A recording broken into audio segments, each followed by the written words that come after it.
में अमेरिका के राष्ट्रपति ट्रंप और इजराइल के प्रधानमंत्री बेंजामिन नेतन्याहू के बीच एक हाई लेवल मीटिंग हुई है।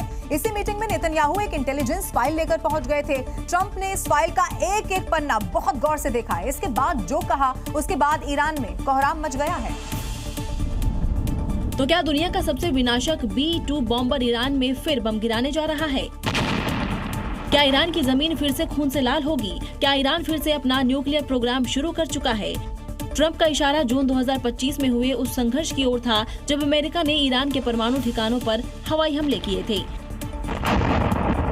अमेरिका ने तब दावा किया था कि हमले में ईरान के परमाणु अड्डे पूरी तरह नष्ट हो गए थे, लेकिन खुफिया रिपोर्टर्स के मुताबिक ईरान अब फिर से अपने परमाणु और बैलिस्टिक मिसाइल कार्यक्रम को खड़ा करने की कोशिश कर रहा है। ट्रंप ने दो टूक कहा कि इसके नतीजे बहुत बुरे होंगे, शायद पिछली बार से भी ज्यादा बुरे। जून 2025 में ईरान इजराइल के संघर्ष के बीच ट्रंप ने जबरदस्त एक्शन लेते हुए अपने B-2 बॉम्बर से ईरान को दहला दिया था। जून में ईरान पर हुए अमेरिकी हमले में भी इसी का इस्तेमाल किया गया था, इसलिए ट्रंप उसी कार्रवाई की याद दिला रहे हैं।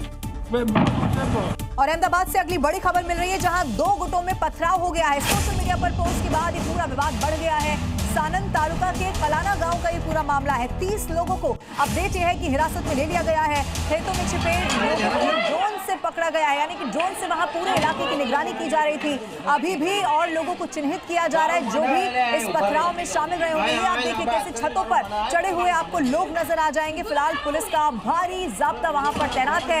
इलाके में माहौल ना बिगड़े ये पुलिस की तरफ से सुनिश्चित किया जा रहा है, लेकिन छतों पर चढ़कर कैसे एक दूसरे पर पत्थर बरसाए गए हैं। हालांकि अब देखिए सवाल ये भी है कि क्या पहले से पत्थर इकट्ठे करके रखे गए थे? क्या ये पुरानी रंजिश का मामला है? क्या सोच समझ कर सब कुछ किया गया? ये सब कुछ इस वक्त जांच का विषय है। पुलिस इस पर जांच कर रही है।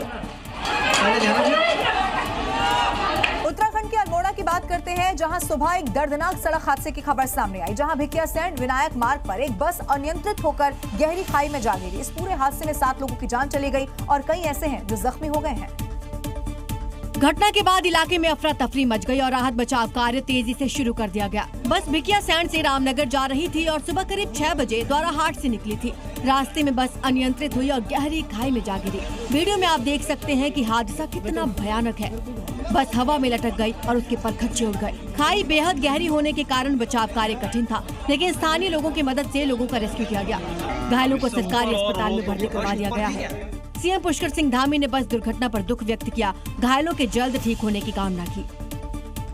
अब जो खबर हम आपको दिखाने जा रहे हैं वो आपको बहुत हैरान कर देने वाली है और इसी के साथ सोचने पर भी मजबूर कर देगी कि आखिर एक बच्चा कैसे मोबाइल का इतना आदी हो गया और सिर्फ स्क्रीन टूटने से नाराज होकर उसने खुदकुशी का एक बड़ा फैसला कर लिया।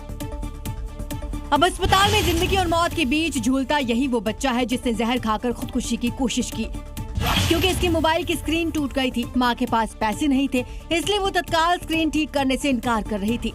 मम्मी ने अबे पैसा नहीं है, फिर तुमने क्या करो? फिर क्या करो? क्या खा ला तुमने? मार दो भाई।